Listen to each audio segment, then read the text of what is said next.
Alô, bom dia, você está no canal Professor Belém neste sábado, dia 1º de julho de 2023, sejam todos bem-vindos. Vamos combinar. Leão marinho é um bicho muito tchutchuco, não é mesmo? Dá vontade de fazer assim nas bochechas do bichinho, não é não? Pois é, só que aí, de repente, ele abre a bocarra e arranca metade do seu braço. Eu vou falar sobre isso, pois é. Outra coisa também interessante que eu vou falar hoje. Você de repente está lá no Facebook, atrás de alguma notícia, e não encontra notícia nenhuma, não. Só stories, por exemplo, fotos de pessoas bacanas, bonitas, com seus familiares e seus carros possantes. Nada de notícia, por quê? Porque uma lei proibiu. Aliás, minto, você está no Facebook e as únicas notícias que vê é de uma agência governamental, ou então de uma ONG, uma não governamental, autorizada pela governamental. Isso está acontecendo no Canadá, no Canadá que dizem é governado pelo espírito de um dos castros, mas são as más línguas quem falam isso. Vou comentar esse assunto também. Outro assunto interessante. A Polônia quer que os Estados Unidos coloquem armas nucleares em seu território. E aí Hal Turner pergunta, mas como que eles usarão essas armas nucleares se a autorização viria de Washington, que não daria? Bem, daí ele pensa o seguinte, e se eles tirarem o núcleo das bombas dos americanos e colocarem em suas próprias? Pode isso, Arnaldo? Vou falar sobre isso. Outro assunto interessante, matéria divulgada pelo Yahoo News, diz que o pessoal lá da usina de Zaporizhia está vazando. Os russos que tomaram a usina estão liberando o pessoal, inclusive funcionários, engenheiros e até a segurança interna da usina. Os russos aconselharam esse pessoal a vazar para a Crimeia. Perigoso, não? Pois é. Por que os russos estariam abandonando aos poucos a usina nuclear de Zaporizhia? Vou falar sobre isso. Vou falar também sobre Macron. Pois é. A polícia francesa, por aqui, com a guerra que está acontecendo no país, mandou um recado forte para Macron. Ou você resolve esse problema, ou nós, que hoje atuamos contra os vândalos, amanhã estaremos na resistência, contra você. Bem, vou começar pela história do entrar no Facebook atrás de notícias. Lá no Canadá, depois que uma certa lei foi aprovada, você não encontra mais notícias no Facebook, por exemplo, que é administrado pela Meta, mas também o Google anunciou que está zarpando do país, ou melhor, não permitirá mais divulgação de notícias relacionadas a sites de notícias. O Canadá dos progressistas parece que encontrou uma maneira de que o povo não tenha mais acesso a nenhuma informação senão a informação oficial. Pois é. Parece Cuba, não é? Parece. Essa matéria foi publicada hoje, ou melhor, ontem, no The Counter Signal, assinada por Mike Campbell. Ele diz o seguinte: o Google anunciou que vai banir notícias no Canadá em resposta ao projeto da Lei C-18 dos liberais de Trudeau. Isso ocorre apenas 2 dias depois que a Meta, empresa controladora do Facebook e Instagram, anunciou que bloquearia o acesso dos canadenses à notícia em seus sites. Na semana passada, o governo Trudeau aprovou o Online News Act, conhecido como Bill C-18, que ditava que os gigantes da tecnologia teriam que pagar aos meios de comunicação por cliques que direcionassem as pessoas para suas plataformas. Ou seja, imagino, eu não tenho Facebook, tenho Twitter. Estou lá no canal Professor Belém no Twitter e republico uma informação por exemplo, do The Guardian, da Inglaterra. Uma informação lá que eu achei interessante, republico no meu perfil. Só que aí o que diz a lei do Canadá? Bem, se você fizer isso e alguém clicar no link que você postou, o Twitter terá que pagar uma graninha para o The Guardian. Entenderam? Claro que as plataformas ficaram horrorizadas com essa história, então toda vez que alguém clicar num link que foi postado aqui na plataforma, a plataforma terá que pagar uma grana para o link que foi acessado. É isso aí, essa foi a lei bem bolada, não é mesmo? Pelos liberais de Trudeau. É claro que as plataformas não permitirão mais nenhuma divulgação de empresas ou companhias ou agências noticiosas, porque terão que pagar um dinheiro toda vez que alguém clicar no link da tal agência noticiosa. Que bacana, não é? O Google divulgou um comunicado na quinta-feira informando aos canadenses que os meios de comunicação do país não aparecerão mais nos resultados de pesquisa do Google News, que deixará de operar no país. Informamos agora ao governo que, quando a lei entrar em vigor, teremos que, infelizmente, remover links para notícias canadenses de nossos produtos Search, News e Discover no Canadá. Isso foi informado em num post do próprio Google. O Google acrescentou, abre aspas, a lei Bill C-18 também tornará insustentável para nós, para que nós continuemos oferecendo nossos produtos Google News Showcase no Canadá. Os comentários do Google ecoam o que o chefe da política pública do Meta no Canadá, ou ela, né, Raquel Curran, disse na terça-feira. Ela disse, estamos caminhando para acabar com a disponibilidade de notícias permanentes no Canadá. Isso foi publicado no Power Politics. Os canadenses ainda poderão ver as informações de organizações governamentais e também não governamentais, ONGs, divulgadas no Facebook, mas não informações dos meios tradicionais de comunicação. Seria mais ou menos como ter informações só de uma agência do governo, por exemplo, uma TV do governo, uma rádio do governo, ou então uma ONG amiga do governo. Claro que você teria apenas a versão oficial dos fatos, não é mesmo? E nunca a alternativa.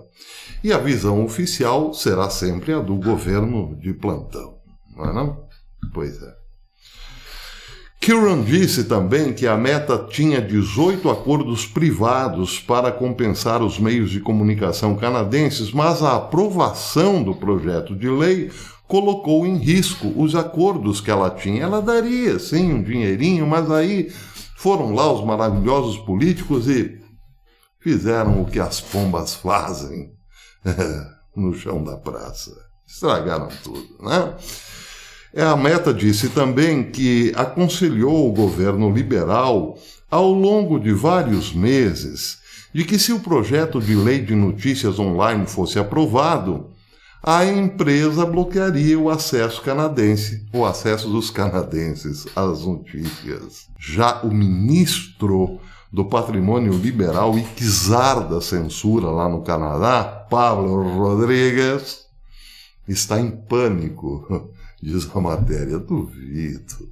Isso caiu como uma luva para eles que estão no mês do orgulho comunista, né? No mês, no ano, quem sabe na década, enfim. Mas eu inventei essa história de orgulho comunista agora. No início dessa semana, Rodrigues deu a entender que compensará as redações dos grandes jornais, da grande mídia, que serão afetadas ou já foram afetadas pela resposta das empresas de tecnologia ao seu projeto de lei, como a Google, por exemplo. Imagine aqui você ter acesso apenas ao que a Rede Globo divulga. Todo o resto não pode. Não pode porque, claro, as empresas não querem arcar com essa despesa, não é mesmo? As Big Techs, né? Então elas não divulgarão mais nada, não divulgarão nenhum canal que, uma vez acessado pelo pacato cidadão, poderá sim receber, por força de lei, os devidos caraminguás, ou melhor, os indevidos caraminguás. Porém, uma delas estaria autorizada, nem precisaria receber, já que teria o monopólio da informação. Aí imagine, companheiro, que todas as suas informações sairiam da boca, ou da mente, ou da redação de William Bonner, por exemplo. Canadá, né? Pois é. Muito bem, o que mais temos aqui? Sim, o negócio lá da França, né? O bicho lá realmente está pegando. A polícia, como disse, chegou a botar Macron contra a parede. Ou você age, ou amanhã ou depois estaremos contra você. Diz o Daily Mail, os desordeiros, hoje eu estou meio confuso, os desordeiros foram novamente vistos nas ruas de Marselha, Lille e Paris, em meio a reivindicações de saqueadores que invadiram lojas de armas e roubaram rifles de caça, enquanto outros chegavam a saquear até mesmo uma delegacia de polícia. Carros, ônibus e prédios do governo foram incendiados e fogos de artifícios foram lançados contra a polícia. Houve mais de 3.800 incêndios em vias públicas ontem à noite. Há relatos de focos de incêndio em até 500 edifícios, pelo menos até o momento. Emmanuel Macron, por sua vez, deu luz verde ao uso de veículos blindados e tropas de choque, já que 45 mil policiais foram mobilizados em uma tentativa desesperada de recuperar o controle do país. Mas o presidente francês também foi muito criticado por não agir rapidamente. Ele não podia, ele tinha compromissos sociais, principalmente em show do Elton John, né? Eric Ciotti, chefe do Partido Republicano, disse que seu país está à beira de um precipício e que, disse ele, devemos travar uma guerra impiedosa contra a violência e proclamar estado de emergência em todas as áreas afetadas. A inteligência interna, vista pelo jornal francês Le Monde, também alertou o presidente francês de que os tumultos podem se tornar cada vez mais generalizados e continuar nas noites vindouras. A polícia francesa declarou que está em guerra com hordas selvagens de vermes. Isso aqui é a palavra da polícia francesa. Estamos em guerra com hordas selvagens de vermes. Com oficiais de 2 dos maiores sindicatos policiais do país ameaçando se revoltar, a menos que Macron restaure a ordem. Uma revolta interna na polícia que também repercutiu, ou melhor, partiu provavelmente de sindicatos. Os policiais disseram ao Le Monde que hoje a polícia está em combate contra hordas selvagens. É contra eles que estamos em guerra agora, mas amanhã poderemos estar na resistência e o governo francês deve estar ciente disso. Essa foi a ameaça mais forte até agora dos homens de farda ao menino Macron, o garotinho dos globalistas, que, aliás, foram os mesmos que implantaram esta política de portas abertas, não é mesmo? E está repercutindo do jeito que está agora. O que mais eu teria para falar? Ah, sim, a Polônia, né? Pois é. Disse Hal Turner que o primeiro-ministro da Polônia, Mateusz Morawiecki, afirmou ontem que solicitou aos Estados Unidos que iniciassem a implantação de armas nucleares na Polônia, devido à recente transferência de armas nucleares táticas russas para o território da Bielorrússia. Já o presidente polonês Andrzej Duda declarou em outubro de 2022 que também havia falado com autoridades dos Estados Unidos sobre a possível implantação de armas nucleares na Polônia, mas isso foi antes da transferência das armas nucleares russas para a Bielorrússia. Bem, aí então vem um comentário de Hal Turner. Ele pergunta já de cara, mas o que a Polônia quer com bombas nucleares dos Estados Unidos em seu território?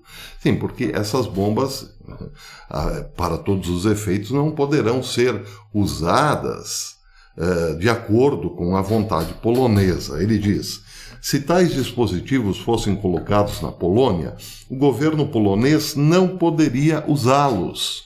Eles não têm o Permissive Action Link necessário para armar as bombas. Então, o que a Polônia quer com armas nucleares por lá no seu território? O que ela pensa com isso?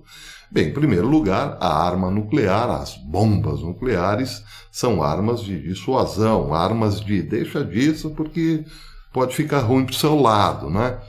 Acontece que os códigos para a detonação de uma bomba não partem do país que as abriga. Claro que não, elas pertencem, no caso aí pertenceriam à OTAN. Então, uma série de códigos seriam necessários para a detonação. Só que Hal Turner levanta uma questão, ele diz o seguinte, a Polônia sabe disso, então está lá pedindo essas bombas para quê? Para apresentá-las à Rússia? Para demovê-las, não deixa disso? Não, já que não podem usá-las. A menos que eles queiram pegar nossas bombas, desmontá-las, retirar os núcleos enriquecidos e instalar esses mesmos núcleos em bombas de fabricação polonesa para depois, então, usá-los. Eu não sou técnico no assunto, não entendo nada do assunto, por isso pergunto. Pode isso, Arnaldo? Se você conhece do riscado, dê o seu palpite aqui, a sua opinião aqui nos comentários. É possível? Porque se for possível, isso criará eventualmente um gravíssimo problema para a OTAN. A OTAN tem uma pedra no sapato, mas não é uma pedrinha, não, é um pedrão chamado Turquia. A Turquia pertence à OTAN, mas não gosta de alguns membros da própria OTAN e está muito de boa, sempre teve, aliás, com a Rússia. Erdogan, por exemplo, é amicíssimo de Vladimir Putin. Eles chegaram até a tomar um sorvete juntos num bairro periférico de Moscou no ano passado. Pois é, aliás, foi Putin que pagou. Erdogan disse que nunca leva dinheiro para onde vai. Pois é. Mas isso é outra história. O fato é que a Turquia é um problema, sim. Ela está na OTAN, mas também não está muito, né? E tem 150 bombas com ogivas nucleares da OTAN em seu território. É claro que ela não pode usar segundo a vontade de Erdogan, por exemplo. Ele precisa dos códigos. Ou então, como disse Hal Turner, ele precisa de uma permissão, não é mesmo? Uma permissão da própria OTAN que tem os códigos. Mas e se ele puder tirar o núcleo das bombas e colocar em suas próprias? Como é que fica? Pois é, apocalíptico, né? A simples menção, a simples possibilidade disso dá calafrios, não é mesmo? Pois é. Mas calafrio mesmo pode estar vindo lá da usina nuclear de Zaporizhia. Essa matéria foi publicada no Yahoo News. Diz o seguinte, os invasores russos começaram a deixar a usina nuclear de Zaporizhia gradualmente e alguns funcionários da usina também foram instruídos a deixá-la até o dia 5 de julho, um dia depois da independência dos Estados Unidos, informou a Agência de Inteligência e de Defesa da Ucrânia. Abre aspas. Os dados mais recentes indicam que as forças de ocupação estão deixando gradualmente o território da usina nuclear de Zaporízhia. 3 funcionários da Rosatom, uma corporação estatal russa especializada em usina nuclear, em energia nuclear, que lideraram as ações dos russos, estavam entre os primeiros a deixar as instalações. Os funcionários ucranianos que assinaram um contrato com a Rosatom também foram aconselhados a cascar fora, vazar, dar no pé, evacuar a usina. Isso de acordo com as instruções recebidas. Eles receberam a ordem de evacuar a usina até o dia 5 de julho. Os russos aconselharam também que esses mesmos funcionários partam para a Crimeia, pelo menos temporariamente ocupada, diz o Yahoo News. A inteligência informa que o chefe do departamento jurídico da empresa e o inspetor-chefe e vice-chefe de segurança da delegacia interna da usina já partiram para a península da Crimeia.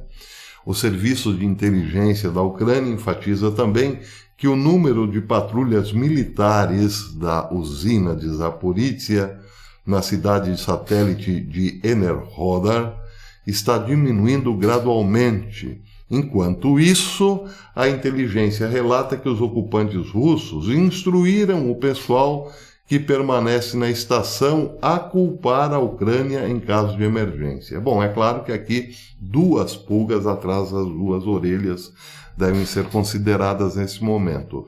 Primeiro, por que os russos estão com plano de abandonar a usina até o dia 5? Deixarão que a usina volte para as mãos da Ucrânia assim de boa? A outra pulga é um pouquinho maior e mais incômoda que a primeira. Todos os cientistas que lá estão, os engenheiros, até mesmo o pessoal de segurança interna, foi aconselhado, o que sugere educação, não é mesmo? Sugere, digamos assim, opções para os mesmos. Eles foram aconselhados a deixarem a usina, mas refugiarem-se na península da Crimeia, que é ocupada pelos russos. Por quê?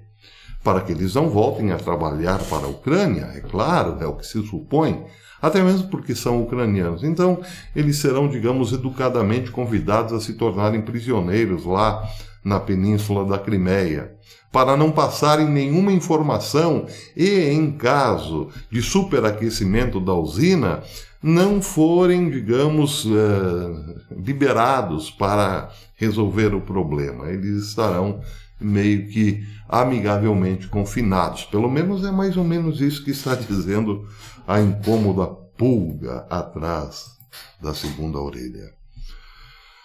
Então, voltando ao assunto dos leões marinhos, os tchutchucos leões marinhos. Banhistas de férias enfrentam um perigo inesperado, leões marinhos agressivos e mordazes.